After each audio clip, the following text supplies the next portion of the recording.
Welcome home.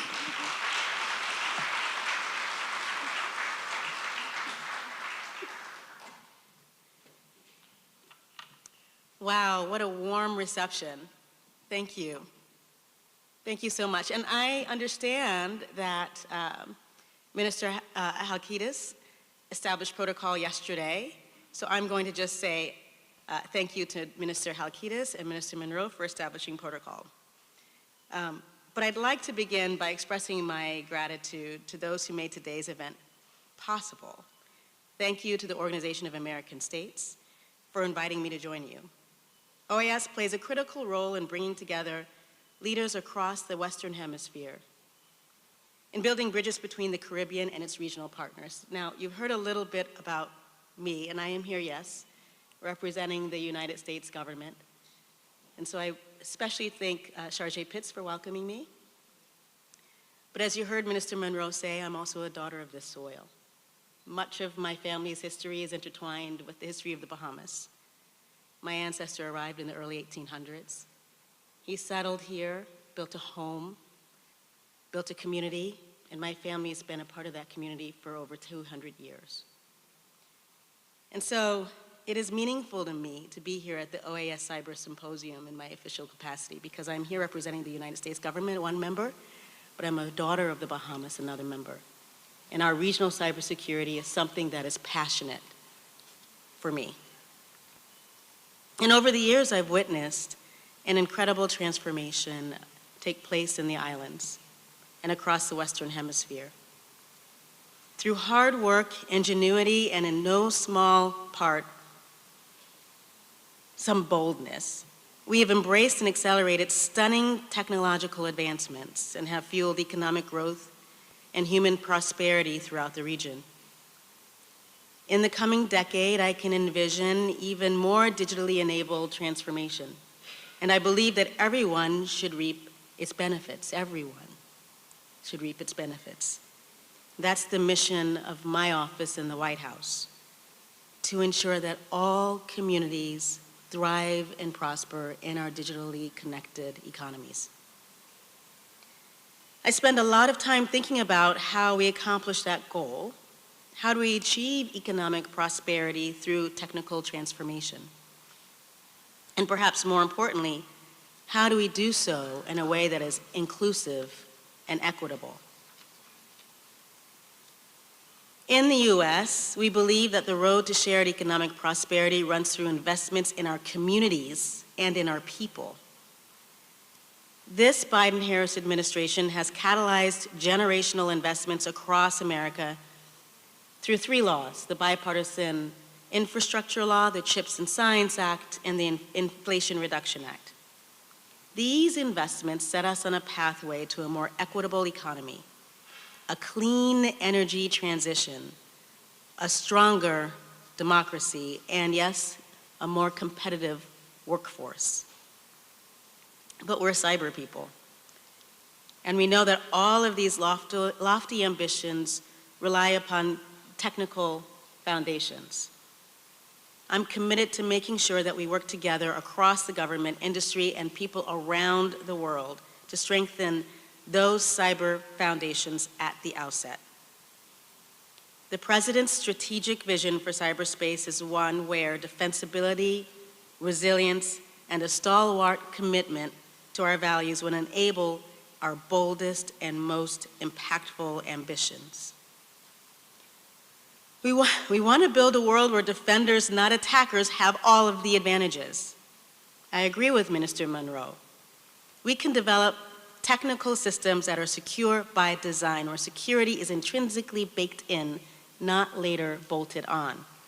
And we can make our digital world resilient, so that even if our defenses fail, and sometimes they will, we avert catastrophe, we quickly recover, and we don't endure lasting systemic effects.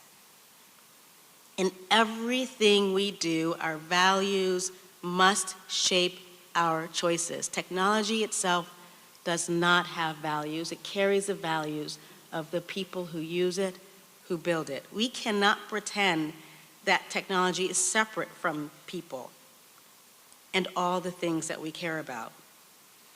Technology can propel unimaginable progress, from spreading across to information and education in rural corners of the globe to delivering miracles through life-saving medical treatments. But technology can also be abused and manipulated. It can oppress or disinform communities, sowing doubt and fear in democratic systems. I admit our goals are ambitious. Achieving them will require us to make some fundamental changes in how we do things. We need to start by rethinking which people, which companies, and which governments we ask to keep us all safe in cyberspace. Those that are best positioned and most well-resourced to make cyberspace a safer place should be doing just that. Cyberspace is at its core borderless and globally interconnected. And so I think about cybersecurity resilience and values in a global context. We must defend, and we must do so together. Cyber attacks on our critical infrastructure can strengthen our national security, public safety, and economic prosperity. This infrastructure underpins the energy, water, and transportation systems that serve our homes, our schools, our workplaces, and our hospitals. And it enables commerce, communications, and travel between countries throughout this hemisphere. In this environment, the U.S. is committed to working with our allies and partners around the world to take on ransomware and other threats to our critical infrastructure. Regional coalitions are the foundation of our efforts.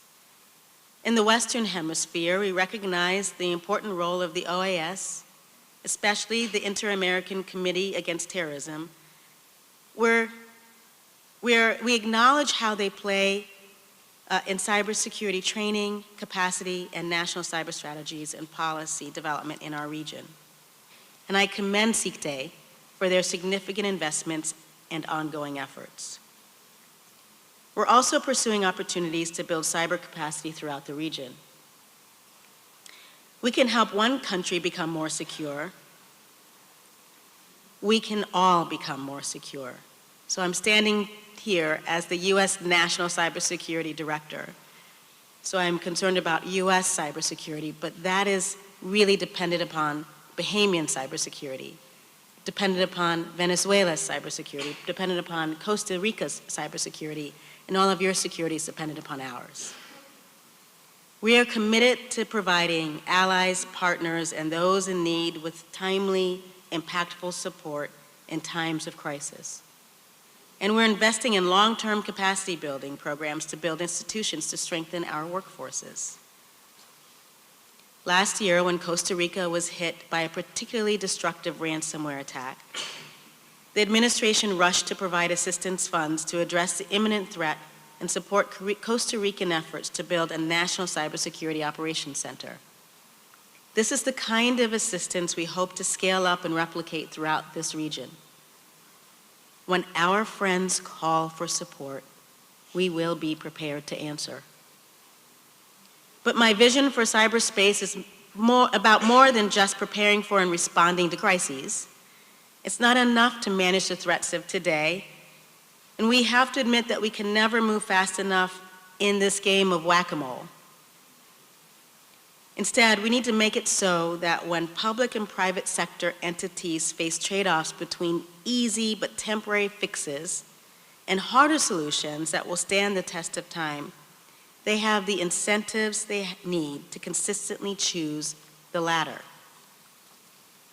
We need to be investing in our future, making it more inherently defensible and resilient to better be able to support our goals.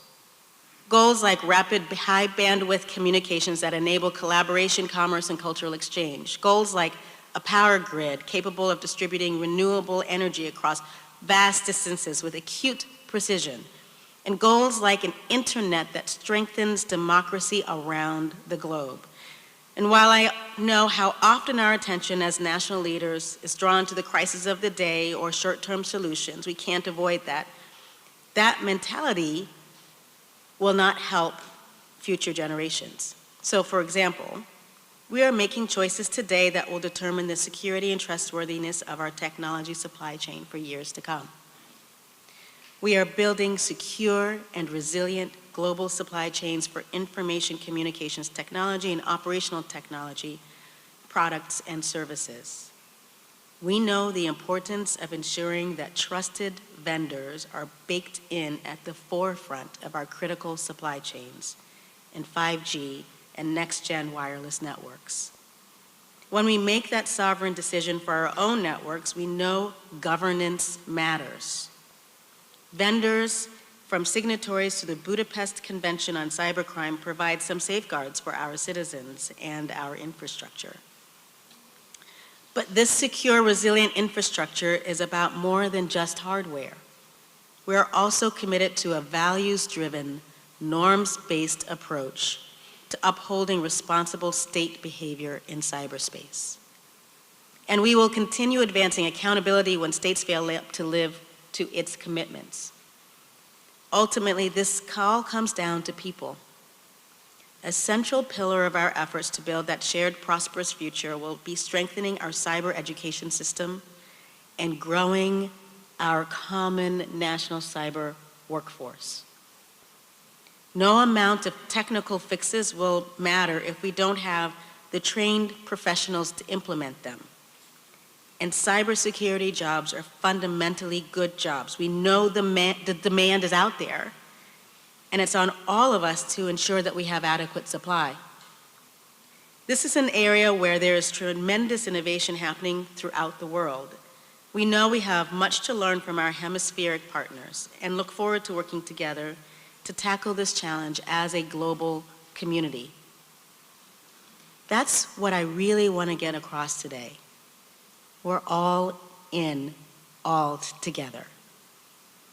And our digital ecosystem can be one that benefits everyone, no matter where you live or what technical chops you may have. Big companies and national governments will lead the way, but we should all have a say in what the next phase of our digital world looks like. My team has learned a tremendous amount from innovative partners throughout the region who are pioneering new approaches to policy. We want to learn from your successes and hear your unique perspectives. We will continue to seek opportunities to share ideas and work together to achieve a better digital future for all of us. In closing, thank you again for the opportunity to speak before you today.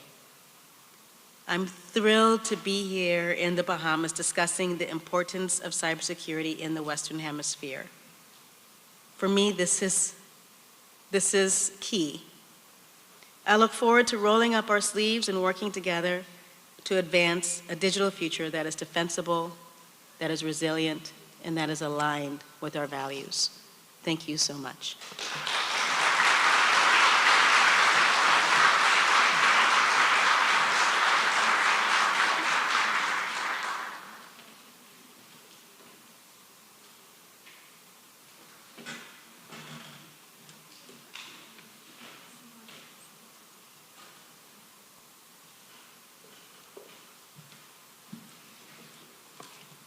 Thank you, Kimba.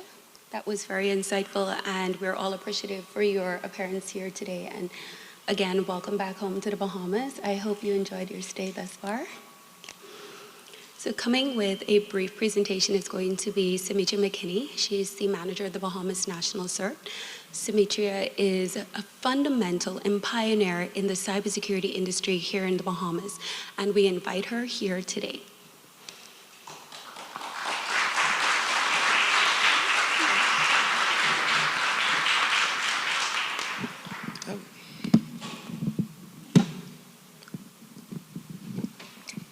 Good morning, everyone. I'm actually making a presentation of gifts. Ms. Kimber Walden and Minister Monroe, will you please stand for me, please?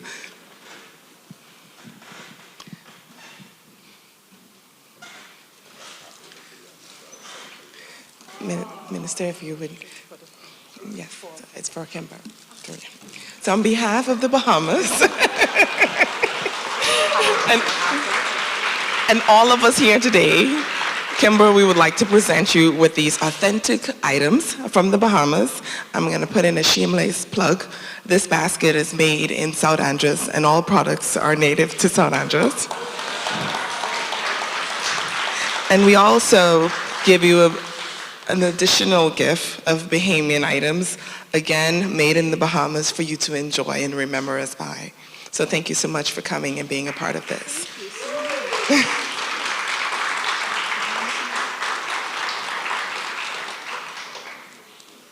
Okay.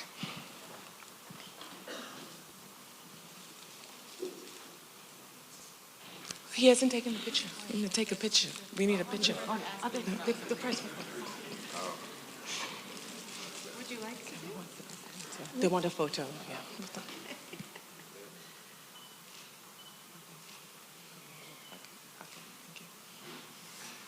We're good now, thank you.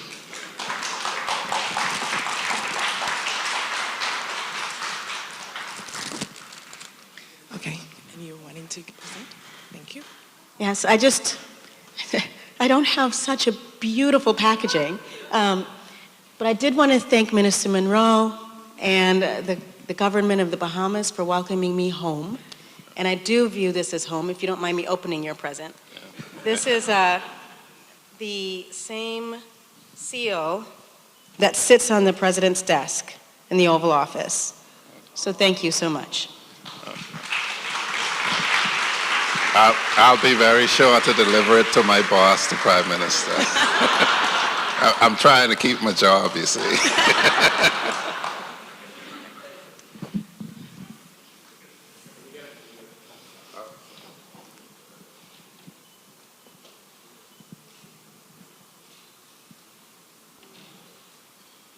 Thank you.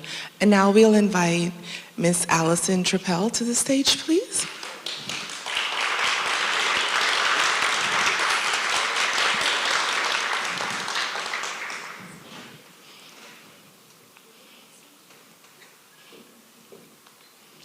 Minister, will you stand to present this gift, please? Thank you.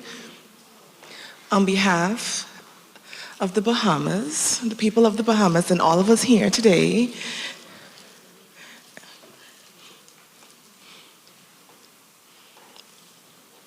we got to be ready for the photo op. Okay, thank you, Minister. Ms. Trappell, on behalf of the Bahamas and everyone here today, we would like to present you. One more time, third time's the charm. Ms. Trappell, on behalf of the Bahamas and everyone here today, we would like to present you with this token of our appreciation for partnering with us to host OAS Cybersecurity Symposium in the Bahamas. Thank you so much for all your work and your efforts and just deciding to select the Bahamas. So we appreciate you. Thank you. Yeah? Sorry, thank you very, very much. And this was very unexpected, actually. And I just want to accept this gift on behalf of the organization and my entire team who has worked tirelessly to bring you all here and make this event possible. So thank you to the Sikh Cybersecurity Program, Carrie and Barrett and team. And of course, thank you, Minister, for holding my swag for me here. I will be sure to share this with all of them. And again, my sincere thanks to the entire government of the Bahamas and the CSERT Bahamas for your support. It's truly been a wonderful experience, and I'm glad to see everyone here after such a fantastic celebration last night as well. Thank you. Thank you all. Press conference is up next. Okay. Excuse me. Thank you.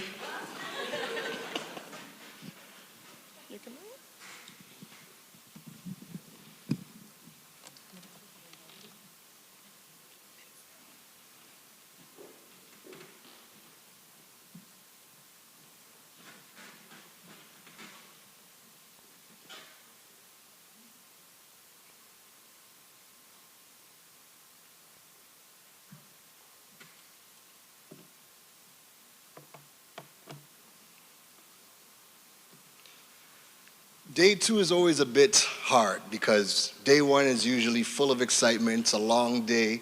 and then we get into the cocktail hour. Did everyone enjoy the cocktail hour last night? Round of applause. Did you enjoy the food? Yes. And what about the dancers and the live entertainment last night? Did we enjoy that? So as I said, usually day 2 is a bit hard because it's a long night. And I thought to myself, I wanted to ensure that we set the tone for day 2 properly. And I got everybody riled up and excited for all of the keynote speakers and panel discussions happening for today. But I thought I might not have the right words to use. So I decided to contact my scriptwriter, Mr. William himself. And I told him exactly what I needed. And this is what he came back with for today's message. He said, "Ladies and gentlemen of the esteemed Organization of American States and the Bahamas government, hark as the sun doth rise over these Bahamian shores. We find ourselves gathered once more in this grand assembly to delve deeper into the vast realm of cybersecurity. On yesternight, our minds were regaled with tales and the insights most profound from the wonders of emerging technologies to intricate dance, tech, and human rights. We pondered with great fervor the gender perspective on cybersecurity policies and many more topics that did challenge and enlighten our intellects. Yet, as the day's discourse did wane, we were swept away by the vibrant rhythms of Junkanoo, and a celebration most befitting of our Bahamian hosts. The melodies that resonate deep in our souls as we feasted and made merry, indulging in the finest of food and drink the landed half-author. But lo, I see in thine eyes a hint of weariness, perhaps from the revelries of yesternight. Aye, the night was long and the merriment was grand, but not let fatigue dull the sharpness of thine wit this morn. For today we embark on yet another odyssey of knowledge and discovery. Let the echoes of the Junkanoo drum serve as a clarion call rousing thee from lingering slumber. Let the memories of yesternight's feast fuel the passion and curiosity. For today we stand on the precipice of greatness to delve deeper into the abyss of the digital realm. For the words of thy great playwright himself, all the world's a stage and all men and women merely players. Today let us play our parts with zeal and fervor and make this symposium a tale worth telling for generations to come.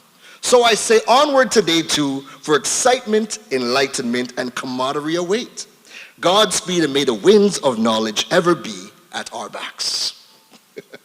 That being said, our next speaker, our keynote speaker that is going to be coming up for today's session is Brian Hansen, the Vice President and Regional Chief Security Officer of MasterCard. And he is going to be speaking on risk and trends in the financial sector. So please give a warm welcome to Mr. Brian Hansen.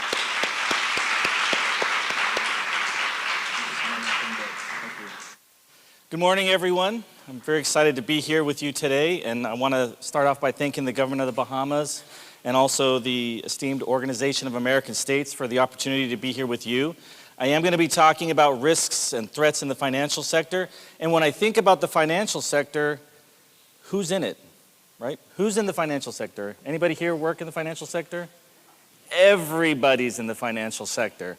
It doesn't matter if you're a government, a nonprofit, a private citizen, a company like MasterCard. We're all involved in the financial sector to some aspect and some degree, whether it's through our salaries, whether it's through payments that we make to pay for goods and services, or it's anything else, whether I want to buy an airplane ticket to come here to the Bahamas, or for example, buy drinks like we did last night, things like that. So again, we're all involved. This right here is just saying that I'm not selling you anything. I'm not here to offer any goods for MasterCard. If you want to buy stock in MasterCard, go for it. That'd be great. But again, that's not what I'm doing today. So when we talk about risks and trends and threats, what we're looking at from MasterCard's perspective is globally and looking at the ecosystem. Again, this globally connected financial services, financially connected ecosystem that we all work in and live in today. And what do we see? We see that attacks are happening all the time. I mean, if you saw my email like blowing up just last night about attacks that we're seeing within our own ecosphere within MasterCard's network, but we see them all over. Here in the Caribbean and in Latin America, we're seeing nearly just over 1,500 attacks a week. And again, these range from everything from ransomware, like we talked about yesterday, to things like DDoS, phishing, and other types of attacks. We're seeing companies, for example, suffering breaches because of the most common way, through phishing. And then we're also seeing in today's world, like for example, for us at MasterCard, we work in a hybrid environment. So our employees come into the office a couple days a week. The rest of the time they're working somewhere else. But we're seeing that remote work has become a gateway for attackers, because typically people's home networks are not as secure as they are in the office. And then things like what we're doing here, we're all connecting and networking. So social engineering, of course, is another way that adversaries are looking to target our institutions. But what happens is again, this is not just a matter of money and people trying to take advantage of information, but we're seeing that cyber attacks are also damaging the infrastructure of companies, and they also have a human factor. For example, what we're noticing within our own payments networks that we see across the world is bad actor groups, organized criminal groups, are now using cryptocurrencies, for example, to obfuscate, to hide their money trails. But they're using this to hide things like sexual trafficking of minors, human trafficking of refugees or people moving across borders between one country and another. And they use the financial system as a way to be able to move money very quickly through obfuscated ways, like I said, for example, in cryptocurrencies and so on. We're seeing things where hospitals, so a hospital, for example, they suffer a ransomware attack. What are the residual effects of that? So now people can't pay for prescriptions, they can't pick up their medicines, they can't have surgeries, they can't have their medical records are erased, right? And so again, all of these effects build on top of each other. We're seeing simple things like schools. Why would a bad actor group want to target a high school or a college, for example, here in the Bahamas? What do they gain from that? Any ideas, thoughts? So again, this is all connected, and that's what, when we're talking about cyber attacks here in the region, we continue to see that it's much more than just crime. It's actually has a direct impact on the lives of everyday citizens like those of us here today. We're also seeing, and you can see some examples, this is where I live in Florida, near Tampa, Florida. Simple things, for example, a regular hospital like I talked about that has a cyber attack, systems go offline, and now again, surgeons can't operate because they don't have patient histories, doctors can't give prescriptions, and then this caseload gets burdened upon other hospitals and medical systems nearby in the surrounding area, and there becomes a financial cost for them as well. I think that the timing of today's, or this symposium that we're having over yesterday and today is fantastic. Lloyd's of London just came out with a report this week talking about the costs on a financial system globally and what it would do to impact against countries and then individual institutions and sectors like we have here. So for example, over the next 5 years, a major cyber attack against global payment system is more than $3.5 trillion US. Now, I don't know what company or what government can afford to lose. For example, the United States, it's estimated about $1.1 trillion because of cyber attacks. China, $470 billion. You can see Japan. On average, last year, companies around the world were paying, in general, again, for cyber insurance, cybersecurity insurance, about $9 billion, right, to protect themselves. And it's anticipated that in the next couple of years will go from $9 billion all the way to $25 billion. So again, what can we do? Can we afford, and you as a government or you as a country, you as an institution, can you afford to lose 1.1 trillion, or can you afford to continue to have to pay out 25 billion, right, as a sector and as institutions to be able to protect yourselves? We can't. So we need to find other ways to be able to protect ourselves. And I really appreciated the discussions that we've had so far, talking again about education, talking about reskilling of workers, upskilling, talking about working with marginalized societies and being able to help them understand better how to work in cybersecurity. Talking about collaboration between private and public sectors. I think that's super important because we, for example, MasterCard, we don't have all the answers, and I'm sure that there's people here that do, and so working together, we can better protect ourselves in this, again, this interconnected financial system that we're all living in. How's everything else connected though, right? We're talking again about data, so you can see some statistics that we've gathered here on the screen, talking about, for example, the amount of data generated per day, 2.5 quintillion bytes of data. Every single one of us right now is collecting data, whether it's aggregated on your watches, maybe you have smart watches, Many of you have your phones out, right? So you're connected with the internet. You might be connected back to your companies. You can see, for example, people around the world on average about 5 billion interactions a day on the internet, every single day. We have just over 7, almost 8 billion people around the world. Imagine that. I mean, think about yourselves. Just how many times today have you connected to the internet? Whether it's you checked email, maybe you responded to a text, you made a phone call, maybe you, I don't know, changed your flight tickets or something. So everything continues to be more and more connected. We're seeing, as you can see, for example, in e-commerce, everybody likes things very accessible and very quick. So you can see the amount of money that keeps generating in e-commerce. IoT devices, yesterday we talked a little bit about that, right? So the Internet of Things. We have multiple devices. Some people are carrying 3 or 4 cell phones. They've got tablets. I mentioned smartwatches. We've got these bracelets, right, that the hotel gave us, those that are staying here in the hotel. Again, this is an IoT device. It's connected to the internet, to their system here locally, and it has data. It has my information, what I'm using to pay if I want to charge something. Again, so bad actors, they know that everything is connected, and they understand this. And for them, they know that there's a lot of money to be gained, or there's other things that they can do with that. And we're going to talk about some of these threats here in a minute. We're seeing, for example, a weaponization of information, what we're calling a MasterCard Next Generation Identity. And you can see the acronym for it, NDBI. That stands for National Identity, Aggregated Data, and Biometric Information. So yesterday, one of the presenters talked about, in fact, I think it was the young lady from Georgetown, talked about in the United States and some other countries that they're using artificial intelligence to scan people when you come in instead of showing your passport or your tickets, right? They just scan your face and then they associate that information that it captures with your NDBI, your national identity, your aggregated data, and your biometric information. We're seeing bad actors now can capture this information, whether, again, like here in the Bahamas, you just went through a digitalization of the national identity card. Here in the Bahamas, in the United States, we have social security numbers and information, and many other countries have a national ID. Bad actors are looking for ways to capture that information and then exploit it to target institutions such as companies like mine or institutions like yours, whether, again, going back to the social engineering, looking for ways to use maybe Brian Hansen's information to do some sort of phishing attack against somebody else, to make things very, very personal, because as humans, we tend to trust who we trust. We tend to know who we know, right? And they always say that you don't know what you don't know, and you don't know the person that you don't know yet. So that aside, if I haven't met you yet, please stop by and say hello or give me an opportunity to meet and greet with you.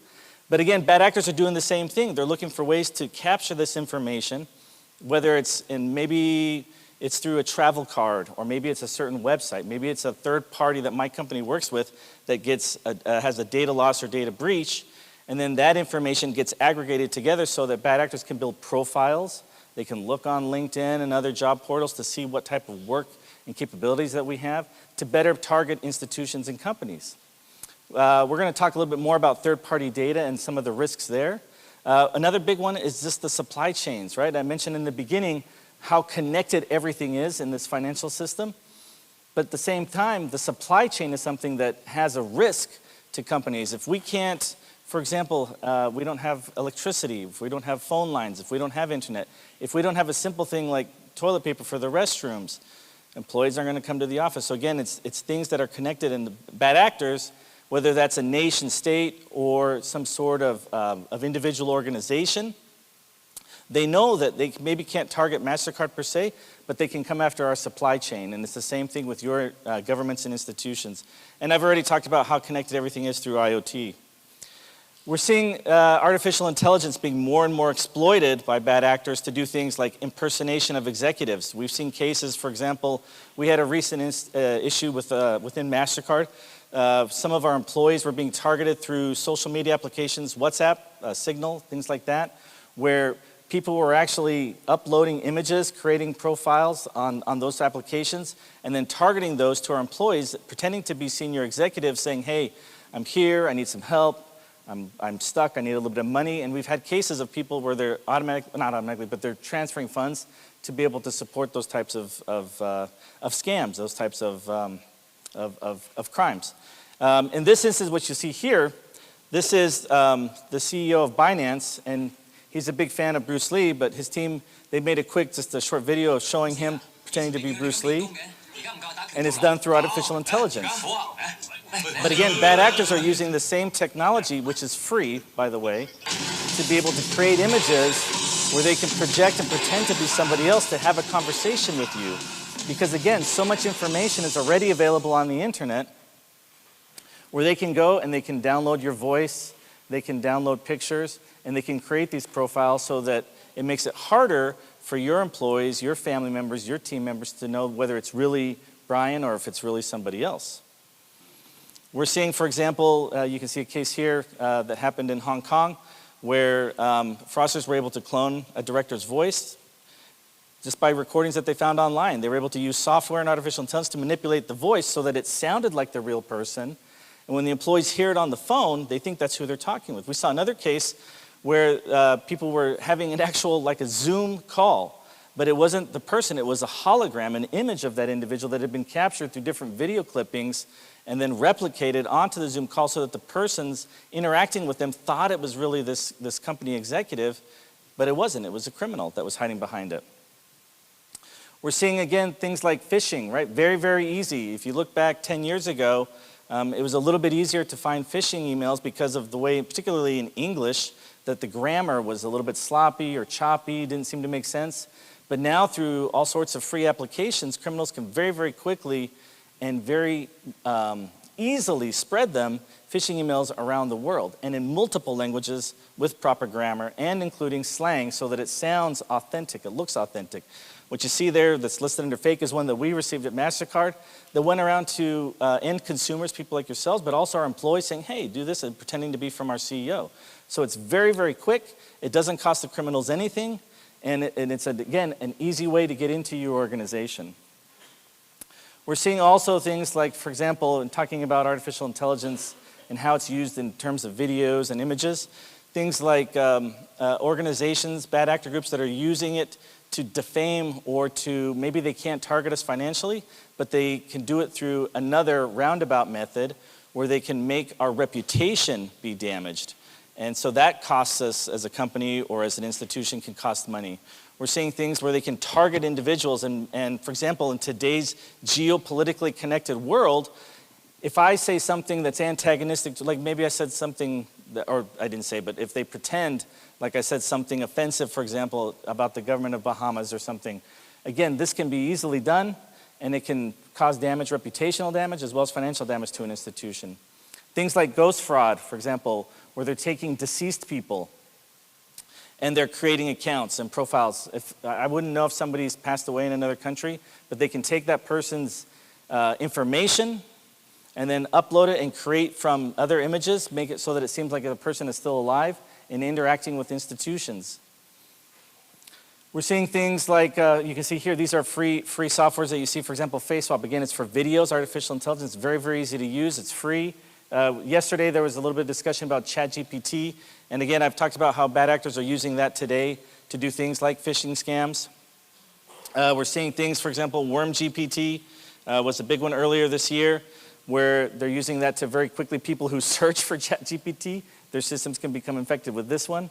On the bottom right, what you see there on the screen, that's our Director of Future Intelligence, Dr. Donnie Wendt. He's a big Avril Lavigne fan, and so he's using FaceSwap and some other artificial intelligence software to be able to create music videos, very easy of himself as if he was the singer. But again, these things that adversaries are doing, we need to be able to understand that. And while we don't expect everybody to be a technical expert and understand exactly how these work, but you have to understand that the threat exists and what is it that you can do to be able to either refute, negate, or defeat these threats.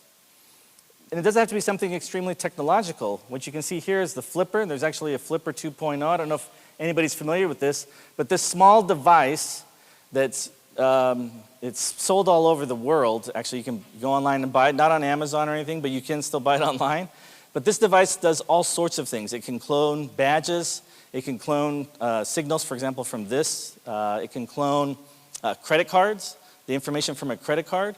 It can do, as you see here, Bluetooth scanning, where it can tap into a device, and then it can be connected directly to hardware, such as your access management systems in your offices, to be able to allow the bad actor or the person using it to be able to get into your institutions and whatnot. So there's simple things. This right here is, I think it's about 175 US dollars roughly. It's about this size. It's very light and extremely easy to carry around and use. But again, it doesn't have to be something extremely technological like artificial intelligence. So bad actors can exploit these simple devices to be able to target your institutions. I talked about ChatGPT, and ChatGPT itself, again, the creators of that suffered their own data breach. So what do we need to do? We're going to talk about just some things that we recommend that institutions and people do to better protect yourselves, this, again, interconnected financial sector that we all work and live in, to be able to protect ourselves from these types of attacks. So looking at things like reconnaissance, understanding what's out there, what are the threats, education, personal, professional, but also for our employees, and then those third parties and fourth parties that we're connected to. Audit, doing a review of your information, and then being able to have a plan to respond. So first, going back to artificial intelligence and looking again at these threats that bad actors are doing, there's things that we can do where you can use machines, the same machines that the bad actors are using. We can use that machine learning, that artificial intelligence for good. So you can train systems to look for things like you see here, eye blink analysis, looking at teeth. Often in the videos and things that bad actors are using, the teeth, when people talk, typically you see their teeth, but often in these types of things like you saw in the video with the Binance CEO, you don't see their teeth moving because again, it's harder to keep that to look normal and natural. You can look at things like blending, so how the individual blends in. As many of you, probably everybody here has been on virtual team meetings, Zoom, Teams, and others, where you can see that sometimes if people use a background that's not natural, it's a little bit distorted around the edges of their peripheral. Things like lighting. You're going to see things too on the human side. You can train your teams to look for things like how glasses look. I mean, probably half the people here have glasses, and glasses typically in fake videos or altered images don't look natural. You'll see things like the way people blink, because everybody blinks sooner or later, even if we have a contest, right? So you can see that people blinking in these fake videos, they don't do that typically. Look at things like lines on foreheads. And I'm going to show you again, this is Dr. Donnie Wen, our Director of Future Threats at MasterCard. And you'll see just one quick clip at the bottom of where he's going to show you typically bad actors when they're using this technology, they're looking straight on at the camera to keep things, they don't move very much. People try not to distort too much, but you'll see here the example of what it'll look like if you can, again, if you're concerned that maybe it's not a real person, ask them to turn to the side, ask them to kind of move the chair a little bit, some simple things that you can do to detect if it's an anomaly or not. Watch what happens when I turn my face. So as you see his face distorted when he turned to the left, Dr. Donnie, he's a huge fan of Nicolas Cage, the actor, so he uses his image a lot when he's doing these types of impersonation depictions and examples for people. But again, you could see that as he turns, the face distorts, right? It gets a little bit elongated. So bad actors know this, and they're going to try to keep things very, very simple to make it harder for us to detect. Other things, as I talked about, looking at all of these threat vectors, understanding what's the new technology that's available for us as cyber defenders, but it's at the same time, it's available for bad actors to use as well. And you don't have to do it all yourselves, right? We have things like OAS that's here today. We have things like the national certs. We have things like collaborative organizations, whether that's professional institutions like ISACA, ISC Squared in cybersecurity, or you have other ones like the U.S. State Department has OSAC, a security organization around the globe that works together. But finding these other ways to partner with other sectors or other institutions to be able to share that intelligence, because maybe your organization doesn't have the opportunity to have a very large and strong security operations center, but you can partner with somebody who does and be able to collaborate with them. Education, looking at things, again, as I mentioned, things that you can do to invest in your own employees, whether that's reskilling, upskilling, finding people who are passionate about technology and cybersecurity to help them. For example, at MasterCard, we've gone completely passwordless. We don't use passwords anymore for our employees. What we do now are passphrases, which are a minimum 20 characters, and it's something that you know, you have, and you are. So it could be maybe, again, in the example of Dr. Donnie, he's passionate about Nicolas Cage. So maybe there's a Nicolas Cage movie that he really likes, and there's a phrase that the actor says in the movie that he knows, he has it committed. And then on top of that, we use multi-factor authentication where we at MasterCard use biometrics. So it could be a facial scan, retinal scan, palm print, fingerprint, something like that, biometrics that we used on top of these past phrases. But these are things that, you can work on with your own teams, whether it is passwords or passphrases or something else, but to, again, be better protected. We do things, for example, educating our employees as they travel not to use things like public Wi-Fi. And why? Because typically there is no security, typically in hotels, airports, and no knock against anybody in that industry. But typically they're made to be convenient, and they're made to be very, very accessible. And they're also made as part of that convenience with minimal protections, typically. So our employees, for example, we use VPNs when we travel, but things like that you can do to better protect your own team members, and again, personally, for yourselves and your family members. Another part is understanding your electronic or your online behavior, where it is that you connect, how do you connect? Is it only through your phone? Is it through watches? Is it through maybe a laptop? Is it through a tablet? Do you connect some people in their cars, have their cars interconnected in different parts at home. So understanding that behavior, because the bad actors, as I said in the beginning, looking at that national identity, the aggregated data, and your biometrics are going to be looking at your e-behavior as well, and the e-behavior of your organization, your employees. Do your employees always visit the same websites?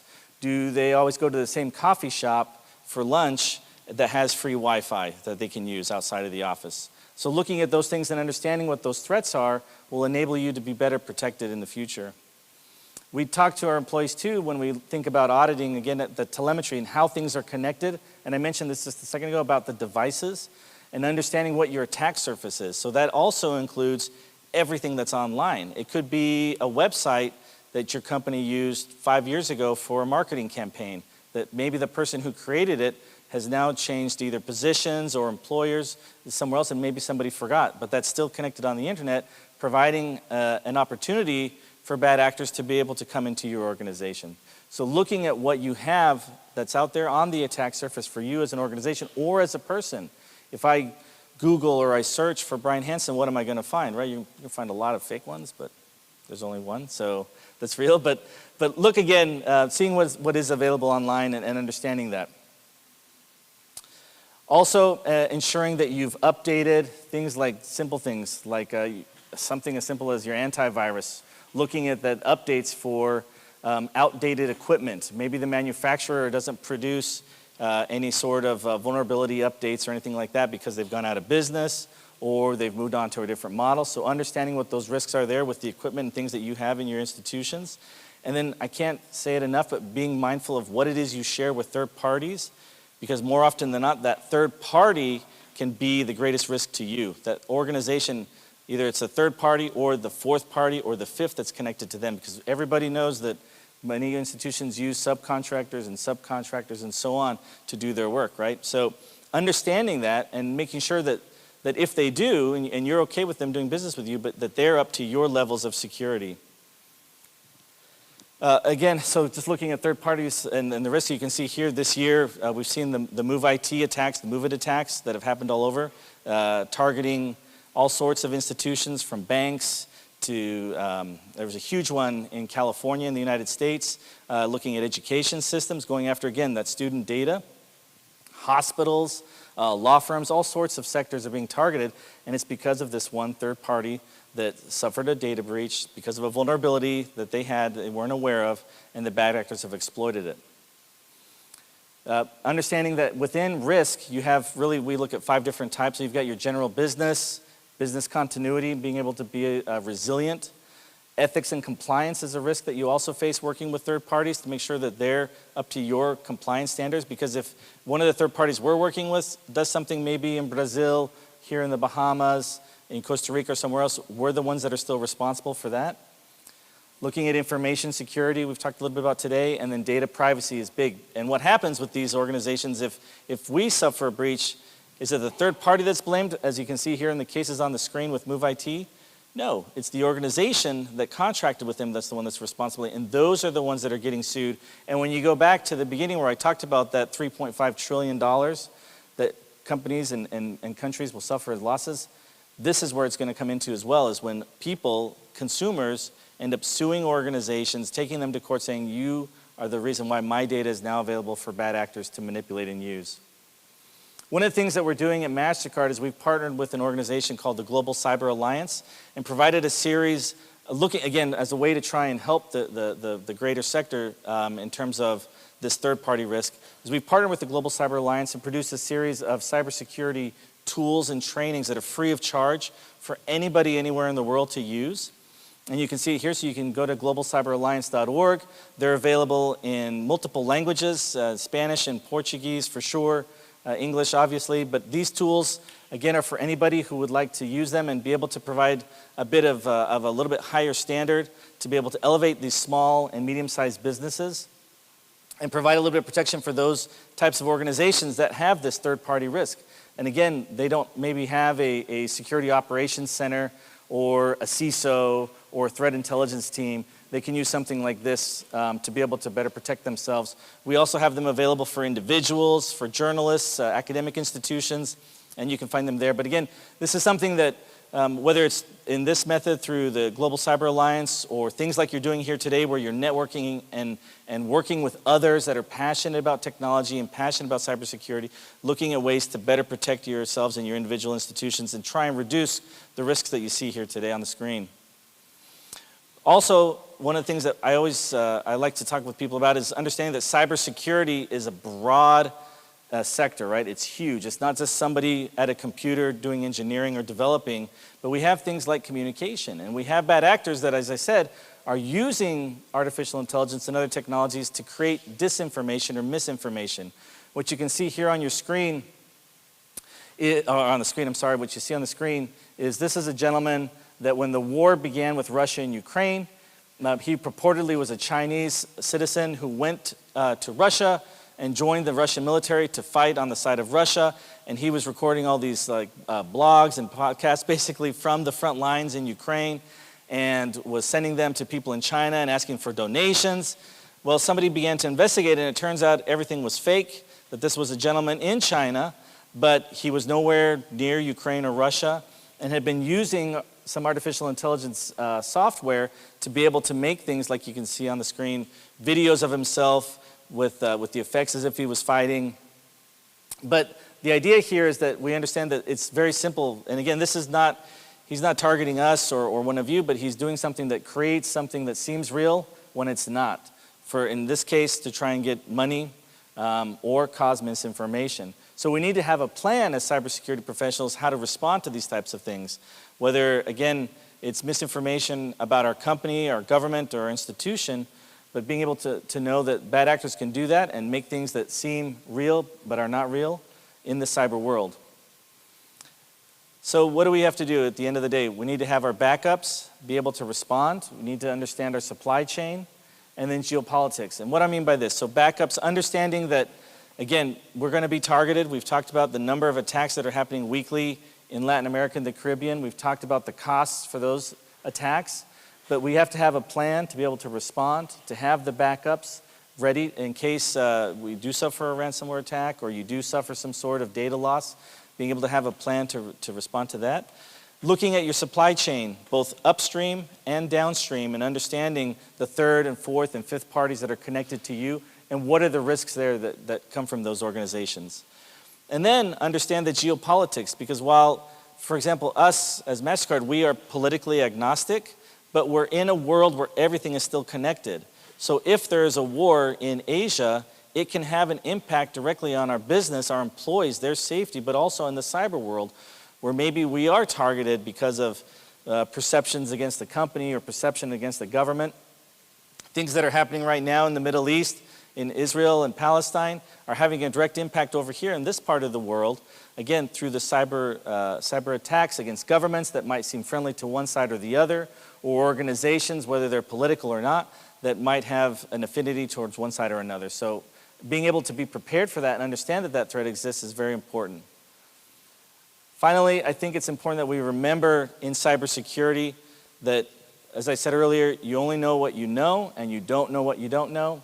The bad actors, these organized criminal groups, governments that are using the cyber world to attack our organizations, they've got the other side of the view, and we have to be able to take that focus that we have on our work and be able to find the correct spot and the timely spot to be able to put our attention to be better prepared to target or to defeat them when they're targeting us. And again, I thank you very much for your time. I don't think there's time for questions, but if anybody has any questions afterwards, I'm here the rest of the day, and it's been a pleasure. I want to thank you all very much for the opportunity. And thanks again, OAS and the government of the Bahamas for the opportunity to be here with you today.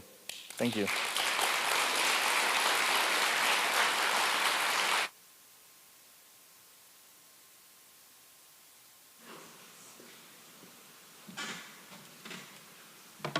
If you thought two-factor authentication was a lot, welcome to multi-factor authentication. I think there was a few things that kind of stuck out for me with regards to Mr. Hanson's presentation. Getting people to just randomly turn in your Zoom calls to see if they're real or not. We got to develop some questions to figure out how we can just kind of subtly get them to turn and adjust their face. Because it'd be kind of random if you're in a Zoom call and you say, hey, could you turn slightly to the right? We just need to see if you're real, or slightly to the left. Our next guest that's going to be coming up is the Chief Information Security Officer, Mr. Luther C. Smith, from the Governor's Office of Central Bank of the Bahamas. And he is going to be talking to us about the Central Bank of the Bahamas and resiliency for its sand dollar currency. So please welcome to the stage, Mr. Luther C. Smith.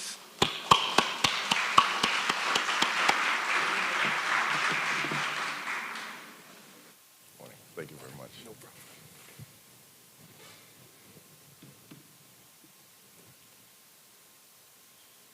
Good morning, everyone. And protocol having been established, I just want to say it's my pleasure to join you this morning. Let me start off by saying this. I was caught just a slightly bit off guard with respect to this presentation. But I thought it was very important that we take this opportunity or leverage this opportunity to present to you some of the things that we've been doing relative to the central bank digital currency, coined the sand dollar, and to give you some assurances in terms of the security or the emphasis on security, or the emphasis that we would have placed on security in the rollout of the product. So getting right into it, in 2021, the Central Bank of the Bahamas launched its digital version of the Bahamian dollar, coined the sand dollar, which is issued by the Central Bank of the Bahamas, right, and facilitated through authorized financial institutions, or as we now more commonly refer to them as wallet service providers. And those would be the likes of your Omni and some Suncash and the like. Some of you may be familiar with them. Its aim, though, was really to continue to promote a leading financial services industry with a modernized payment system that promotes financial inclusion. That was a very key element, financial inclusion. And in addition to that, rapid transaction settlement in near real time. And lastly, to provide a secure alternative to high-risk cash transactions. So on that latter point, I think you all can relate to the risk associated with carrying large amounts. I feel very strongly that the sand dollar, or the CBDC in this case, presents a very useful alternative to cash. Formally adopted in 2021, the sand dollar is designed also to address some of the security challenges currently plaguing financial markets infrastructure, or traditional financial markets infrastructure, such as increased centralization of payment processing and sensitive user data, reduced regulatory oversight of financial systems, and emerging challenges relating to quantum computing. So on that last point, quantum computing, what we're bracing for is the fact that, all right, throughout the CBDC infrastructure and throughout many other environments, encryption is highly used as a means to provide a level of security. But with the advent and the emergence of quantum computing, what we're going to find is that these algorithms are going to be far more easily cracked and or hacked, and then the environment's then compromised. So in that sense, we would have built our built our CBDC infrastructure to address, scalably, to address some of those concerns.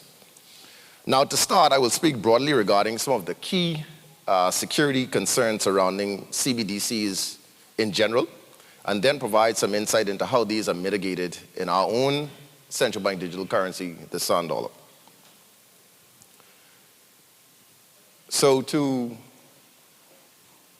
go back one. Where are we? Right there. There you go. Thank you. So to lead off, the sand dollar is a key component of the financial markets infrastructure and involves multiple stakeholders for the successful execution of a transaction. So key among them, or key among the functions, I should say, are the currency issuer, in this case, which would be the central bank. And what we've essentially done is that we're now entrusted to provide a secure, robust infrastructure consistent with maintaining monetary stability. That's our mandate. At the end of the day, the central bank's mandate is to maintain monetary stability within the environment. Payment validators. So the payment validator must ensure correctness of payments and maintain user privacy. And these payment validators in the design that we've built out would be your wallet service providers or AFIs, authorized financial institutions, or commercial banks in that instance. We have the account providers. In the case of the account providers, the central bank itself would not want to interface with users directly, okay? So in our design, what we've done is we've leveraged the authorized financial institutions and the central banks for the issuing of wallets because they're in a better position based on the existing customer relationships for the user onboarding. These entities, though, in that regard, these entities must ensure proper KYC or know your customer for the verification of users and identities for maintaining confidentiality. The regulator, another key, a very important element in this, and again, this comes back to the central bank. We will ensure that all payments conform to requirements such as anti-money laundering rules, and by extension, that security standards are maintained.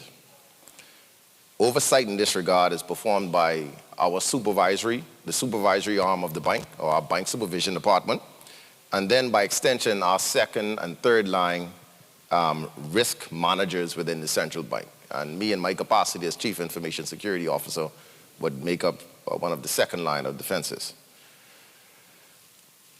Lastly, well, not lastly, but the second to last, the payment senders and the recipient wallet, and the recipient, sorry, in a wholesale CBDC, which is the design that the Central Bank of the Bahamas has incorporated.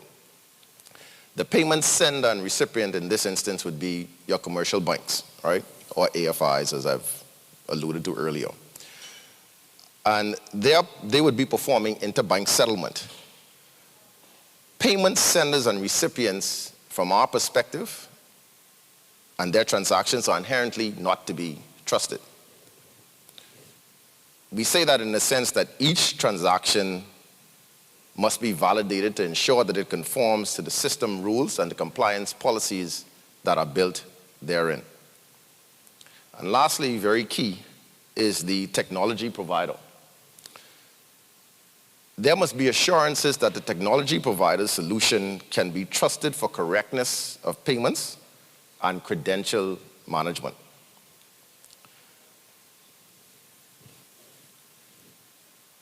So next, I'm going to get a bit more into the weeds in terms of some of the security requirements that we would have considered and really should be considered industry-wide relative to central bank digital currencies.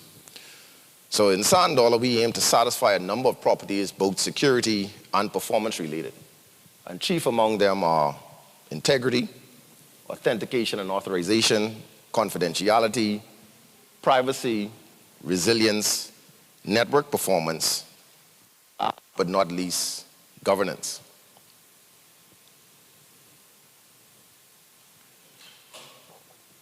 So now, having identified the security requirements, what I'm going to do is just very briefly highlight the technical layers that are common to CBDC in general.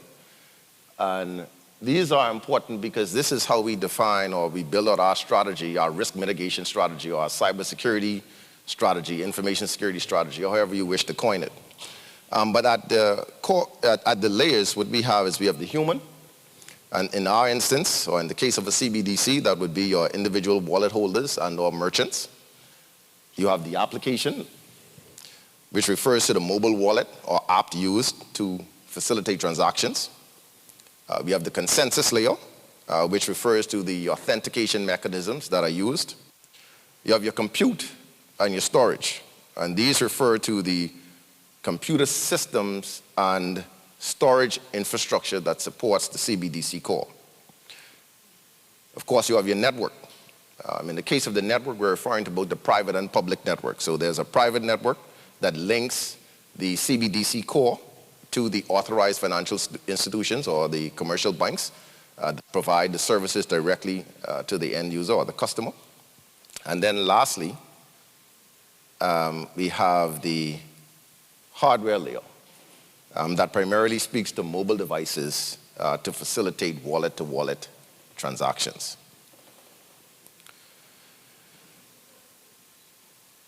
So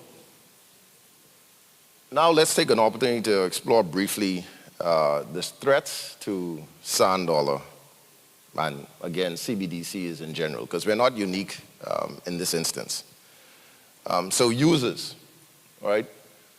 So users are typically limited in their ability to affect the internal mechanics of a CBDC.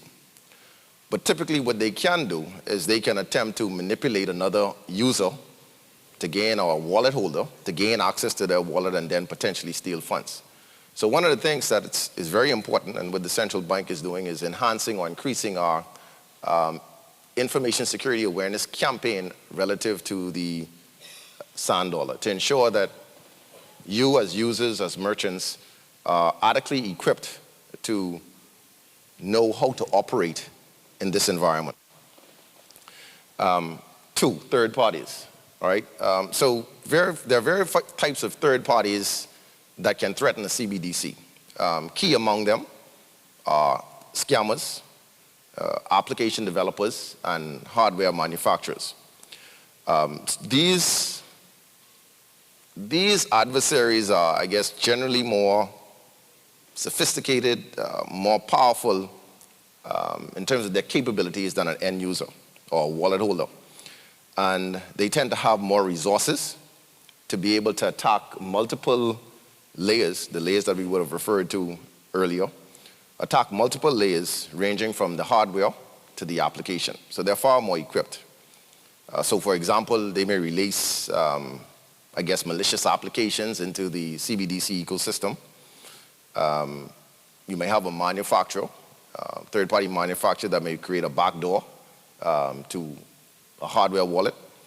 And in terms of their motives, their motives can range from just wanting to steal money to merely just wanting to destabilize the currency. So imagine what that would mean. I mean, at the end of the day, the central bank is concerned with the health of the financial markets infrastructure of the Bahamas. So we're very concerned, and we've taken with great intent opportunities to harden and make a very resilient environment to ensure that we mitigate against those types of attacks. System insiders, not something that we may particularly like to hear, but the fact is they exist. And system insiders are individuals that we would have entrusted inside the organization. It could be an individual, it could probably be groups of individuals coming together who have access to internal operations of the CBDC. This includes operational access, access to the infrastructure and our applications, and developers again. Their trusted access provides them with a range of capabilities, from modifying critical code supporting the CBDC to exfiltrating data to even bringing down the entire infrastructure. So even though these are people that or individuals that we would have entrusted with access, we still need to ensure that the necessary controls are in place to monitor their activity, and there are checks and balances in place for the task and duties that they are performing. And as I would have indicated, these types of attacks are notoriously difficult to defend against. Their motivations in this case can be either political, they can be financial, or even personal. They even have some grievance with the organization. These things are real. And so common goals among malicious insiders, again, is to steal resources or to simply bring the system to a halt. That's typically their modus operandi.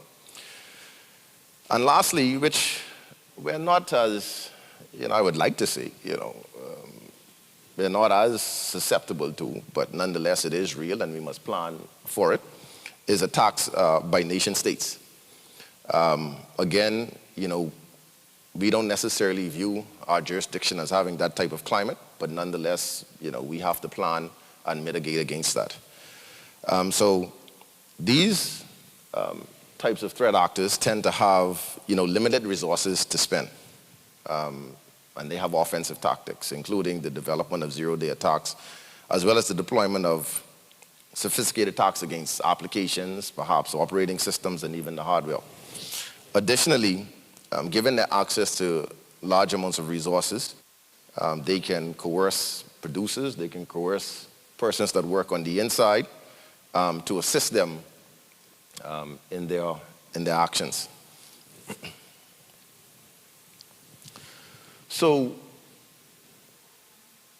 in having outlined the security challenges, the threats, and the threat actors affecting central bank digital currencies, and sand dollar in particular, I'll now give you a brief outlook in terms of what the central bank is doing to address these concerns and to mitigate against these risks. So, on the onset, when the central bank initially launched, or prior to launching its digital wallets, the central bank conducted an extensive cybersecurity assessment of all of its wallet service providers to ascertain their cybersecurity posture and the controls that they have in place. These activities that I just mentioned are ongoing and continuous, and they are also these entities have also now come under the supervisory remit of the central bank. So they are now subject to regulatory surveillance, again, by our bank supervision department. And then this again is to ensure that they maintain adequate levels of controls, security controls in the environment in order to safely interface with the CBDC core, as well as to provide services to their end users. The sand dollar. We deploy multiple layers of encryption throughout the architecture, right? That's data in transit, that's data at rest. There are strict controls in place for user onboarding. So access control reviews are, what we refer to as access control reviews, are conducted on a regular basis to ensure that the information that is accessible is only accessible to those who have a need to know it, okay? And access to the most sensitive sets of information and operational tasks require multiple levels of approvals. So for instance, when we look at the issuance of digital currency, or what we refer to internally as the minting of digital currencies, that is a process that involves multiple signatories in order to effect that. And that level of access control is replicated throughout the infrastructure for what we refer to as critical operational task. Supporting the sand dollar also is a robust and fault-tolerant infrastructure. So this takes into account the compute, the application, and the transport layers. The sand dollar's adoption and market saturation is one that right now we're finding is continuing to grow, right? So to ensure that we're able to keep pace with the growth of, or the permeation of sand dollar wallets in the environment, what we've done is we've built out a design that affords for rapid scalability and load balancing features that also allow for the most efficient processing of transactions. So at the end of the day, I mean, you don't want to have, at the end of the day, all we're saying is this. You're depending now on this digital currency as a means of payment. It needs to be consistently available, consistent with the CIA triad, confidentiality, integrity, availability. Availability must exist. Also, to the speed in which these transactions are processed and finalized is one that has to be very efficient in order for users and individuals to have confidence in the system. Lastly, and one that I view as one of the most critical, is that we have a very comprehensive, or we would have put in place, a very comprehensive governance framework, right? Which factors in the legislative reforms that are needed. It sets parameters for supervisory surveillance of the AFIs, wallet service providers, and the commercial banks. And it outlines the policies, procedures, and guidelines that feed into the overall cybersecurity framework, which in and of itself addresses system lifecycle management, meaning that we don't want old systems that lack support in place in the infrastructure. So this is something that we're constantly monitoring to ensure that we rip and replace those systems where needed. Vulnerability management. Vulnerability management is something that is key. So the environment is under constant monitoring for vulnerabilities that are known to exist and those that may be considered and are classified as zero-day. Of course, cybersecurity monitoring and reporting. So I believe the gentleman that presented earlier would have, I think, made some references to a SOC facility. And we would have over the years, particularly in response to launching the CBDC, moved aggressively forward in terms of enhancing our security operation centers, putting in place the most advanced tools for threat detection and detection of anomalous activity.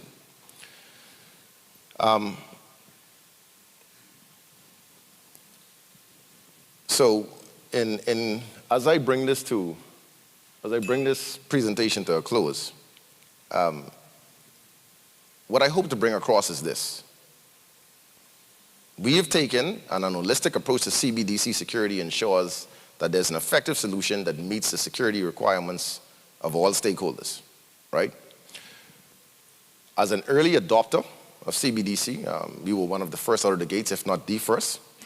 There is a wealth of statistics, there's not a wealth of statistics related to threats or attacks targeted at CBDCs. So we're gonna kind of figure this thing out, and we're probably gonna end up providing the broader community with some insights and tactics and strategies that probably can be used based on what we see.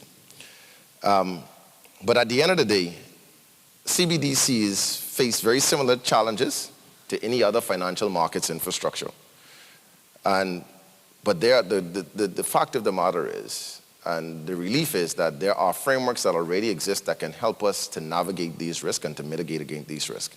And common among them, as many of you may probably know, is ISO 27001, NIST, and CIS, all of which are information security, cybersecurity frameworks which we have adopted to inform the controls that we implement. So that's it for me. I hope I would have provided some insight into what we're doing relative to the SANDOL and some of the security controls. I just want to take this brief opportunity to thank the Organization of American States as well as the Ministry of Economic Affairs for affording myself and by extension the Central Bank this opportunity to present to you today. Thank you all very much and enjoy.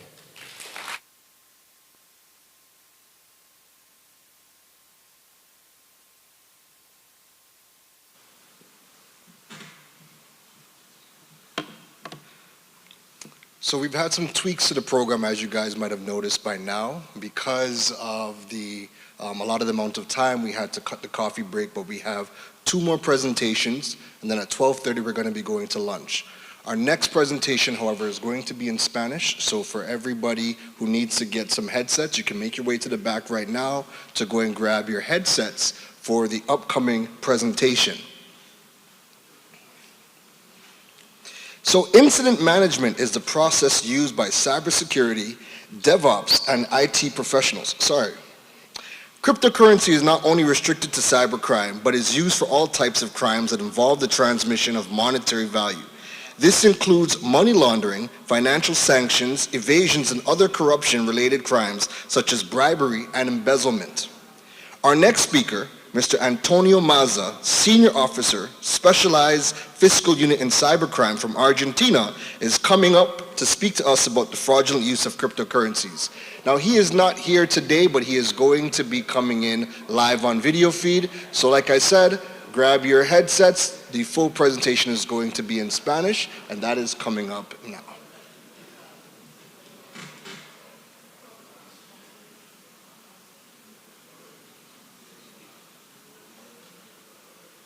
Hola a todos, ¿cómo están?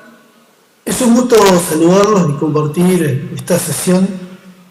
Lamentablemente y por cuestiones de fuerza mayor no pude estar presente junto a ustedes de manera presencial compartiendo este espacio que nos invita a navegar hacia el futuro, adoptando tecnologías emergentes y fomentando la ciberresiliencia.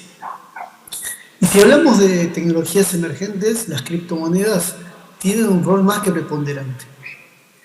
Es por eso que, debido a su mayor utilización, surgen usos fraudulentos que tienen a los criptoactivos como protagonistas en diferentes escenarios. Durante esta sesión realizaremos un breve abordaje sobre aspectos introductorios que hacen esta tecnología, como así también una serie de amenazas vinculadas con el uso fraudulento de los criptoactivos. Luego cerraremos con una serie de ideas a modo de conclusión que en rigor de verdad tienen mucho más que ver con los desafíos actuales y futuros en materia de cumplimiento y mayor transparencia del ecosistema que componen los activos virtuales. A modo informativo quisiera indicarles que a lo largo de la charla van a encontrar diferentes códigos QR con material adicional para quienes desean profundizar aquellos conceptos que iremos abordando a lo largo de la presente charla. Ahora bien, ¿qué son los criptoactivos?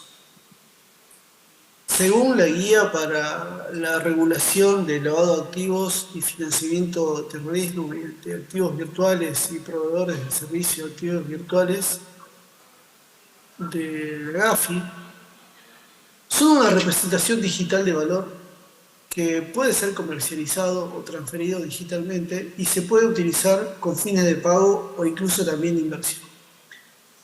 Estos activos virtuales no van a incluir representaciones digitales de monedas que sean fiduciarias, valores y otros activos financieros que ya se encuentran cubiertos en otras partes